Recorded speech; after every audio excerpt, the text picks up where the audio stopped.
Alléluia, gloire au Seigneur. Seigneur notre Dieu, nous te bénissons pour le souffle de vie, pour ce nouveau jour que tu nous accordes par ta grâce. Ce matin, nous venons devant toi avec un cœur ouvert et une soif de ta présence. Saint-Esprit, nous t'invitons. Viens régner, viens conduire, viens parler. Remplis ces moments de ta gloire. Éclaire nos cœurs et dispose nos esprits à recevoir ta parole. Sans toi, nous ne pouvons rien. Sois le centre de tout ce que nous ferons aujourd'hui. Bien-aimé, une des clés que j'aimerais te parler aujourd'hui, c'est l'écoute intérieure, la voix du Saint-Esprit. Écoute le Saint-Esprit. Apprends à faire taire le bruit autour de toi pour écouter la douce voix de Dieu dans ton cœur. Bien-aimé, pour entendre Dieu, il faut faire taire le bruit autour de toi. L'agitation, la peur, les pressions sociales, les comparaisons. Beaucoup ont raté la voix de Dieu parce qu'ils écoutaient tout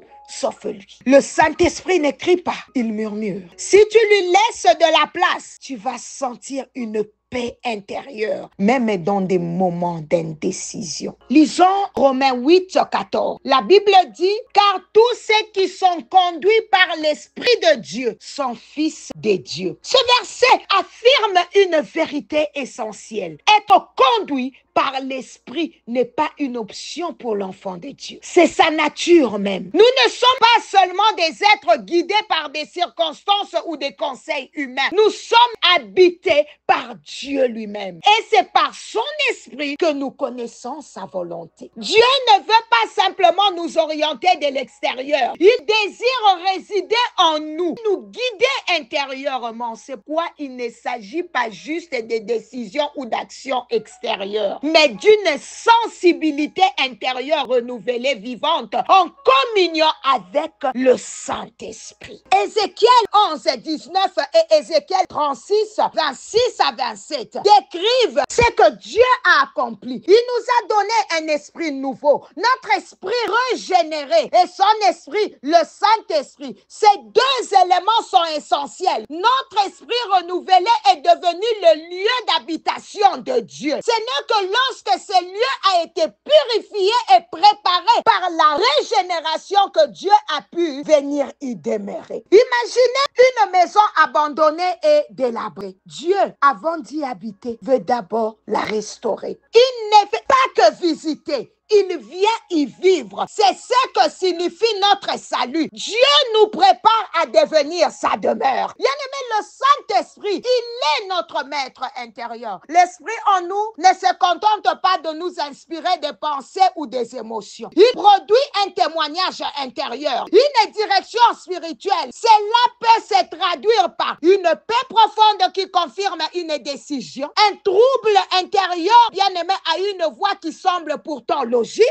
un sentiment d'assurance en pleine incertitude. Un frère simplement sincère qui venait de croire en Jésus voulait boire du vin comme à son habitude. Il n'avait pas de connaissances bibliques ni d'enseignants sous la main. Mais lorsqu'il s'est mis à prier, il sentit un malaise intérieur. Ce n'était pas une voix audible ni un verset sorti de la Bible, mais un non silencieux profond. Ce non, c'était le maître intérieur. Il obéit à ses sentiments et ne but pas. Ses frères avaient expérimenté l'interdiction du Saint-Esprit sans savoir l'expliquer. Il y a des choses que tu faisais avant sans aucun remords, sans gêne, sans conviction de faute. Mais depuis que le Saint-Esprit est entré dans ta vie, il ne te laisse plus agir comme avant parce qu'il est venu établir une loi nouvelle dans ton esprit. La loi de l'esprit de vie. Romains 8, 2.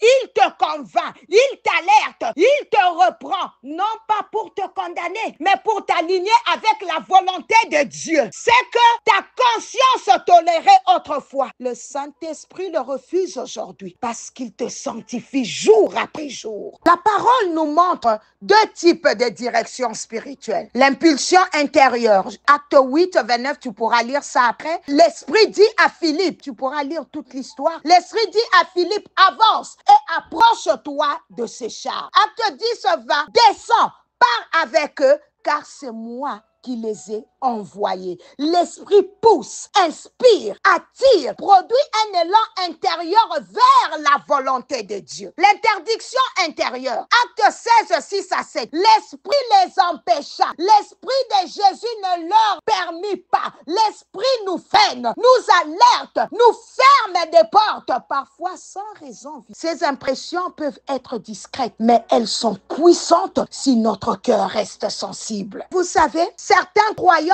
se perdent à trop analyser chaque sentiment, chaque pensée. Est-ce que Dieu? Est-ce Dieu? Est-ce moi? Est-ce le diable? Ces suranalyses conduit à la confusion. C'est une forme de paralysie spirituelle. Un cœur simple, honnête, prêt à obéir, discernera plus facilement la volonté de Dieu. Dieu ne cherche pas à nous rendre perplexes. Il cherche de cœur obéissant. Jean 7, 17 nous dit, si quelqu'un veut faire la volonté de Dieu, il le saura. La clé n'est pas de tout comprendre à l'avance, mais d'être prêt à obéir. Comme nous l'avons dit hier, bien-aimés, la Bible est la révélation claire et immuable de la volonté de Dieu. Elle nous enseigne par les principes, ce que Dieu a ordonné, commandé, enseigné. Les promesses, c'est que Dieu a déclaré qu'il le ferait. Par exemple, dans Matthieu 28, 19 à 20, nous appelle à faire des disciples. C'est un principe universel, mais aller dans un pays particulier pour le faire, cela nécessite une direction spécifique de l'esprit. Certains cherchent la volonté de Dieu en ouvrant la Bible au hasard, comme s'il s'agissait d'un tirage au sort spirituel. Come on! Cette méthode peut parfois sembler fonctionner, mais elle ne repose ni sur la maturité, ni sur une révélation vivante avec Dieu. C'est que Dieu désire que nous soyons conduits par son esprit à travers sa parole, et non par des jeux de hasard spirituel. Connaître la volonté de Dieu, c'est marcher avec lui. C'est entretenir une communion vivante où notre esprit régénéré devient un sanctuaire pour son esprit. Nous écoutons sa voix, ressentons sa paix, discernons son silence. La Bible éclaire notre sentier, mais c'est l'esprit qui guide nos pas. Ce matin, éteignons un moment le bruit autour de nous. Mettons notre cœur à l'écoute. Peut-être que Dieu veut parler. Peut-être qu'il veut corriger une direction ou simplement renouveler notre paix. Il est le maître intérieur. Il est fidèle. Je vois un cœur qui s'ouvre à Dieu. Le Saint-Esprit veut murmurer à un cœur ce matin que ce jour soit baigné dans sa paix. Rezayamama, bezonderebo shikababa.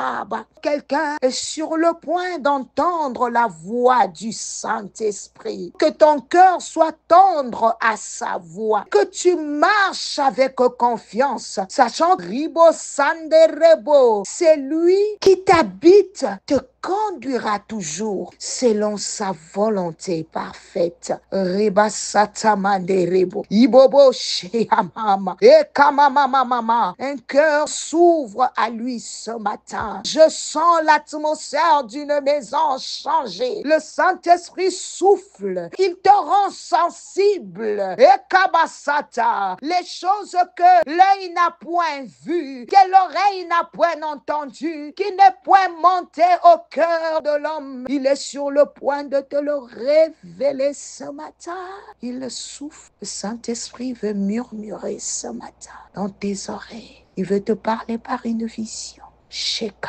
Il t'a peut-être déjà parlé par le rêve, mais tu n'as pas compris ce rêve. Il te donne les discernements, car ce rêve est une direction. Rebo Shindaraba.